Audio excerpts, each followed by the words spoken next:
Okay 9th class, good morning all of you students. हम कर रहे हैं chapter number 11 work and energy. तो जो हमने करा था उससे आगे नेक्स्ट हम कंटिन्यू करेंगे। निकालिए अपने बुक का work and energy, page number कहाँ तक हुआ था हमारा, पेज नंबर 153। पोटेंशियल एनर्जी, हमने एनर्जी के बारे में करा था। जो भी काम करते हो, जो आपको ताकत चाहिए, उसको एनर्जी बोला जाता है, ठीक है। लेकिन यहाँ पे आपके नॉर्मली वे में हम उसे एनर्जी ऐसे बोलेंगे जो आपका इसमें भी इस एनर्जी को दो पार्ट्स में डिवाइड किया गया है, पोटेंशियल एनर्जी और काइनेटिक एनर्जी, ठीक है।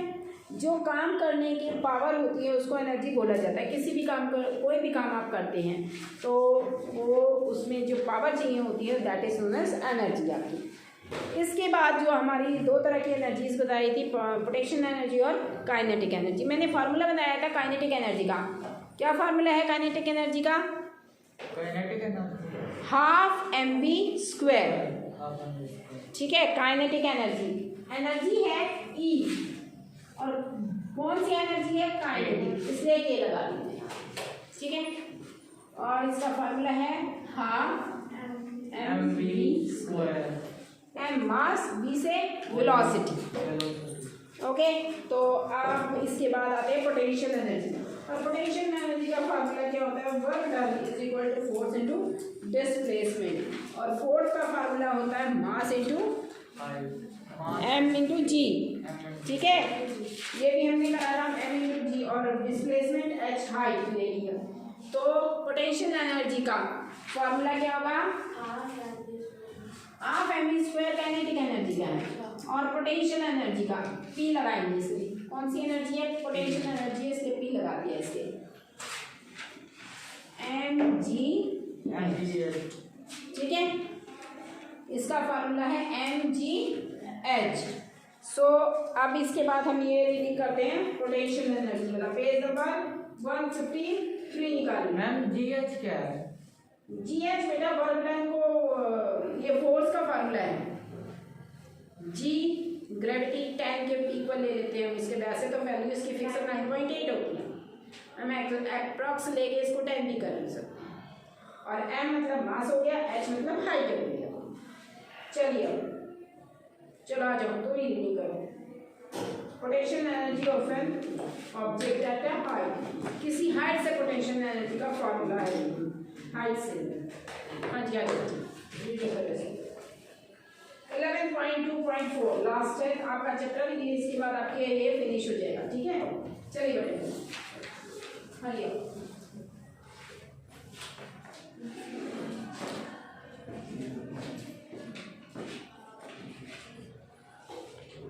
बड़ी potential energy, page number 153। First of all बेटा you introduce yourself, okay. Hello, my name is Dhruv and class. जोर से बोलिए बेटा। My name is Dhruv in class 9। Okay, ready. Page number 153, 11.2.4 potential energy of an object at a height. An object increases its energy when raised through a height. This is because work is done on the against gravity while it is being raised. The energy present in such an object is gravitational potential energy. The gravitational potential energy of an object of a point above the ground defined as the work done is raising it from the ground to the point ground से किसी height, ऊपर से height से किसी height से ground के ऊपर कोई ऑब्जेक्ट फेंकी गई है तो उसकी पोटेंशियल एनर्जी बताई गई है, ठीक है। हाइट से, ये हाइट पे से आती है एनर्जी, और काइनेटिक एनर्जी चलती हुई होती है, और ये हाइट पे से होती है। चलिए, it is easy to arrive an expression for the gravitational potential energy of an object at a height. Figure 11.7 consider an object of 11.7 में फिगर दिखाई है जो ऊपर से गिरती हुई फिगर, हाइट पे से, ठीक है। Consider an object of mass m, let it be raised through a height h from the ground. A force is required to do this. The minimum force required to raise the object is equal to the weight of the object, mg. The object gains energy equal to the work done on it. Let the work done on object against gravity be W. That is work done W is equal to force multiplied displacement. Okay, तो work done का यहाँ पे formula क्या बन जाएगा? Force into displacement, और force का formula है मास इनटू ग्रेविटी. ओके, जी मतलब होता है ग्रेविटी, तो फोर्स का फार्मूला है मास इनटू ग्रेविटी. आगे बढ़िए बेटा. Is equal to mgh. Since work done on the object is equal to the mgh, and energy equal to the mgh unit is gained by the object. This is the potential energy EP of the object.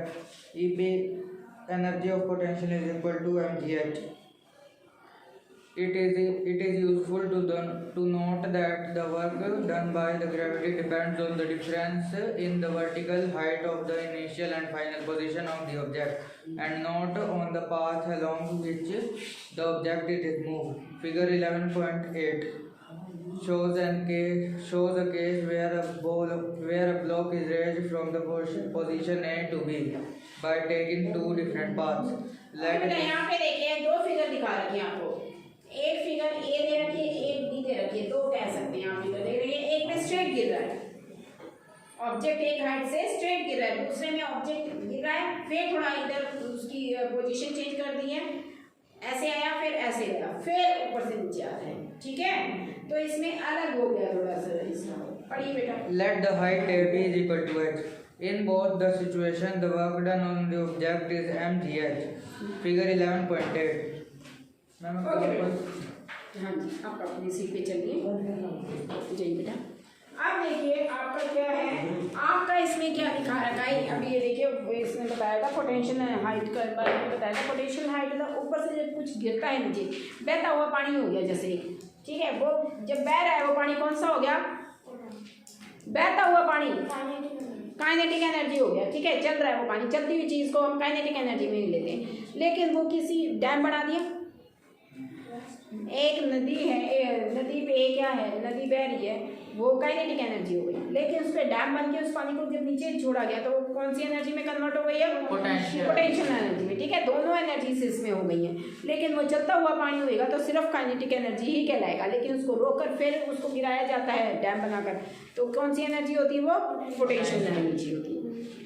Okay, तो इसमें एक example दे रखा है आपका 11.5. Find the energy proposed by an object of mass 10 kg. 10 kg मास दे रखा है, m दे रखा है 10 kg. ठीक है, हाइट ऑफ 6 मीटर, हाइट है 6 मीटर, मास उसका 10 है, m मास 10 kg और height 6 metre. Gravity 9.8 metre. 6 metre है. अब जी ग्रेविटी की वैल्यू तो आप फिक्स होती है 9.8 मीटर पर सेकंड स्क्वायर. मीटर पर सेकंड स्क्वायर. तो अब आप इसको सॉल्व कीजिए तो क्या आएगा? ये पोटेंशियल एनर्जी इसका निकालोगे तो क्या आएगा? तीनों चीजें आपके पास हैं. 588 इसका आंसर आ जाएगा. कराए कहाँ का निकल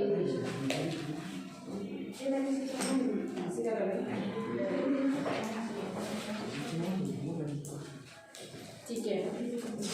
ये देखिए यहाँ पे हम है इसका formula according to formula mgh और मास कितना है 10, हाइट 6, जी आपकी है 9.8 और हाइट आपकी 6. तो इसमें से कर दिया 10 कर दिया, इसको मल्टीप्लाई करो 98 तो आपका आंसर बचेगा. करिए मल्टीप्लाई तो आ जाएगा आपका ये 588 और जो एनर्जी है वो किसमें कैलकुलेट होती है? जूल में. ठीक है, क्लियर हुआ? नेक्स्ट निकालिए, नेक्स्ट पेज पे आइए. इसी तरीके से आप सेकंड क्वेश्चन है, नेक्स्ट क्वेश्चन.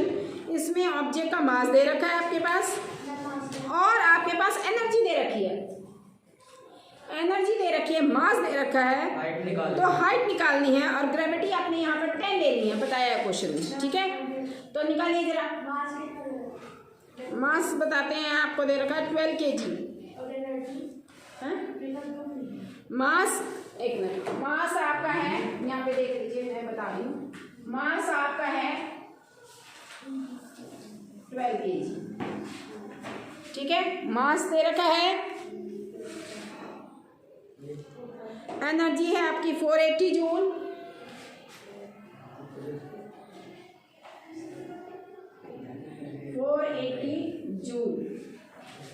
ओके। और ग्रेविटी दे रखी है 10 मीटर पर सेकेंड स्क्वायर, 10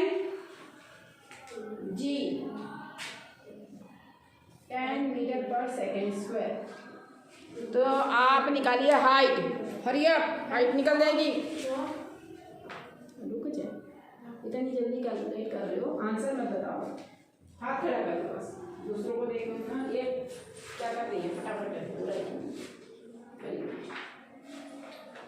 हाँ जी, करी।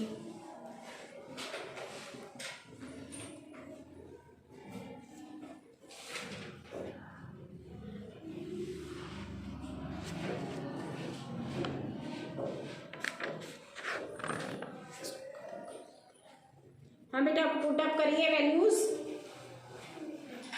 क्या हो जाएगा 480 इंटू 120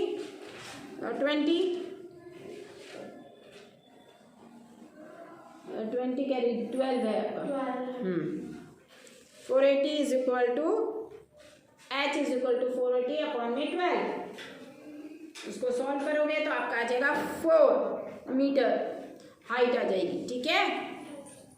ओके बेटा, इसके बाद आते हैं नेक्स्ट पॉइंट पे। नेक्स्ट पॉइंट हमारा क्या है 11.2.5।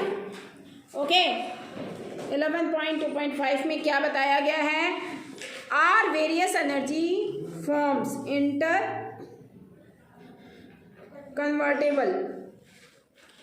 जो वेरियस एनर्जीज आपकी हैं, वेरियस एनर्जीज कौन कौन सी हैं, बहुत सारी एनर्जी होती है वैसे तो, लेकिन तुम्हारी बुक में तो 2 ही तरह की एनर्जीज बताइए। वैसे बहुत सारी एनर्जीज हमारे पास, electrical energy, heat energy, light energy, बहुत सारी एनर्जीज हैं। क्या एक एनर्जी दूसरी एनर्जी में कन्वर्ट हो सकती है? इंटरकनेक्टेबल है।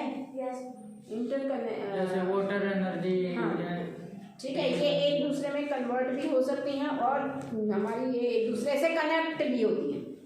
एक एनर्जी दूसरी एनर्जी आपस में एक दूसरे से कनेक्ट होती है। आ जाओ पढ़ो इसको बेटा, आ जाओ, कम बीता चक्कर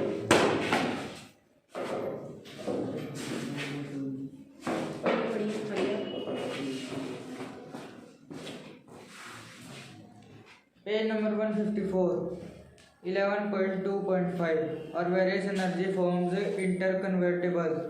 Can we convert energy from one form to another?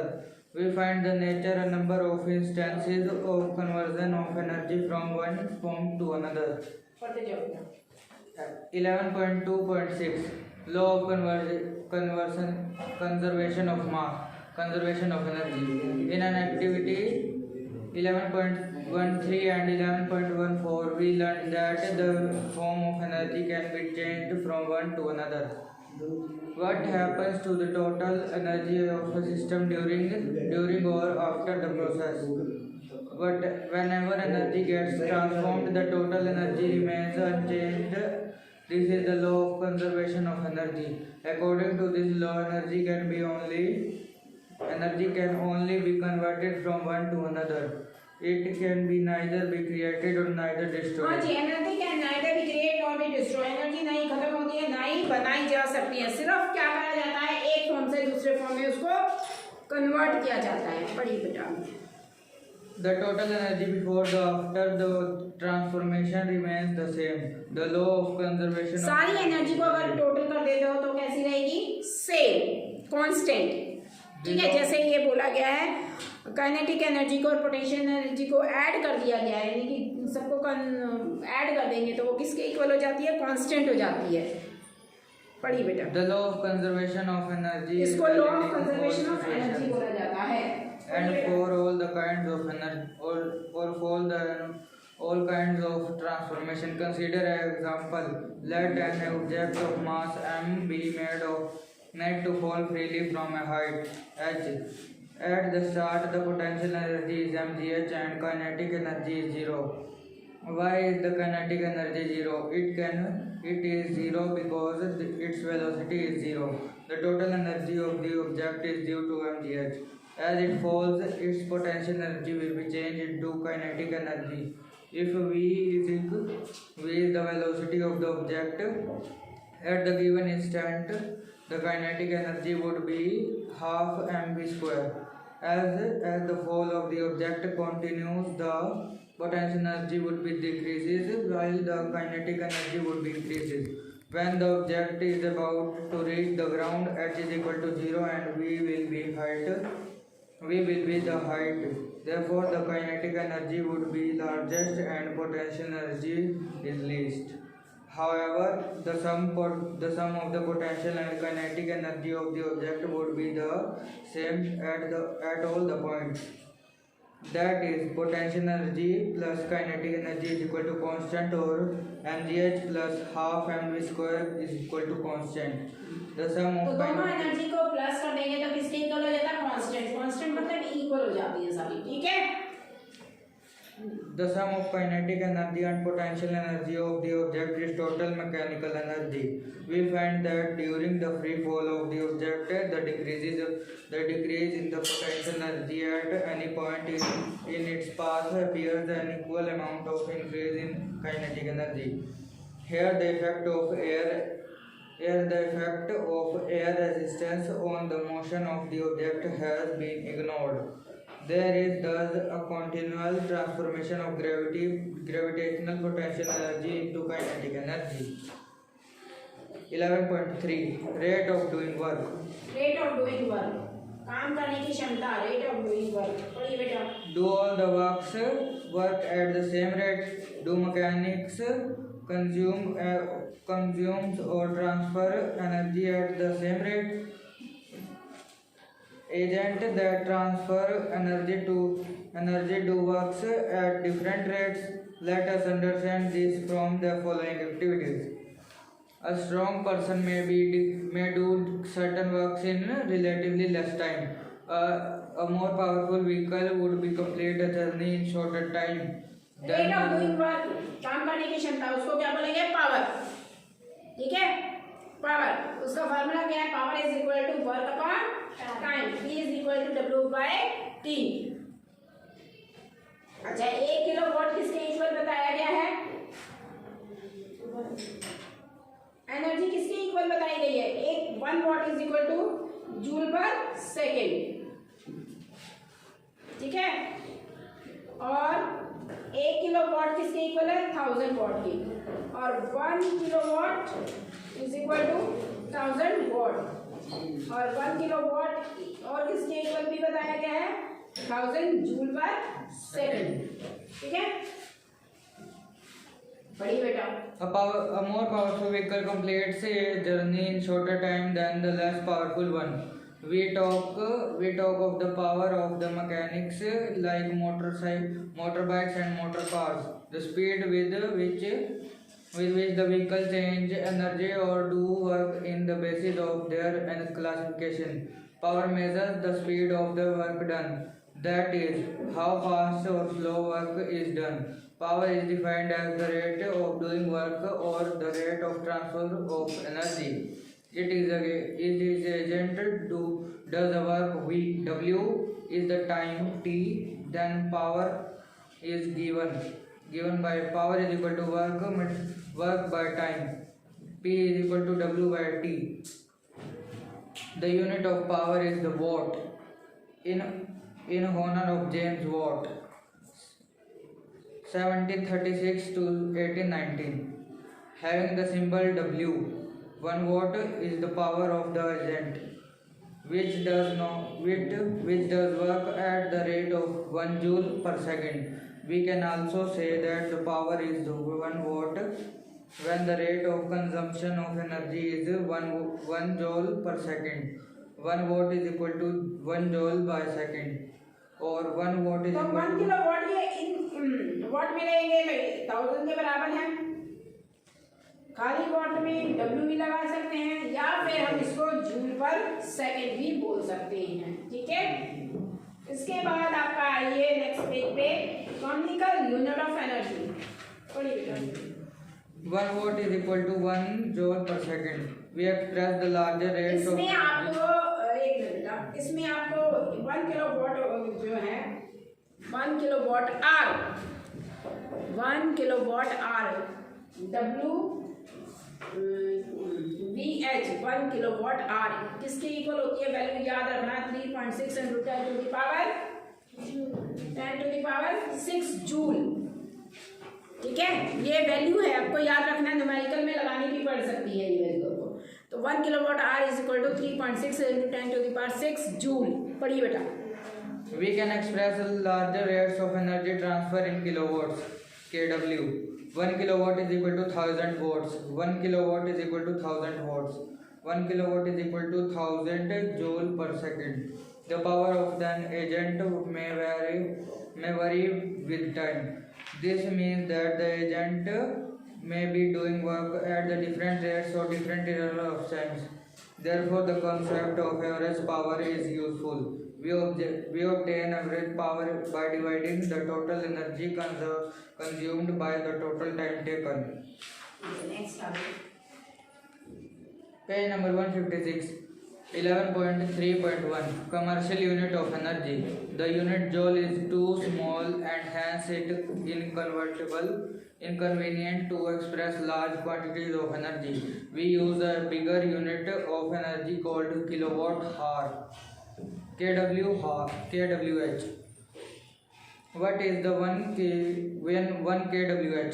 Let us say we have a machine that uses 1000 joule of energy every second. If this machine is used continuously of 1 hour, it may consume 1 kWh of energy. Thus 1 kWh is the energy used in 1 hour or at the rate of the 1000 joule per second, or 1 kW.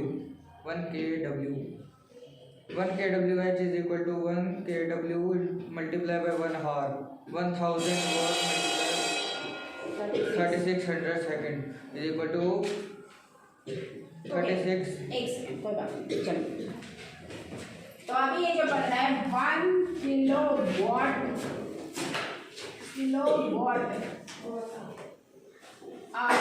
Equal to 3.6 × 10⁻6 joule के equal होती है ये value. WH आएगा, sorry kilo watt hour 1 kilo watt, ठीक है। 1 kilo watt hour is equal to 3.6 × 10⁻6 joule के equal ये value होती है। तो इसी के साथ ही हमारा ये चैप्टर हो जाता है। इसके न्यूमेरिकल्स करेंगे हम आगे।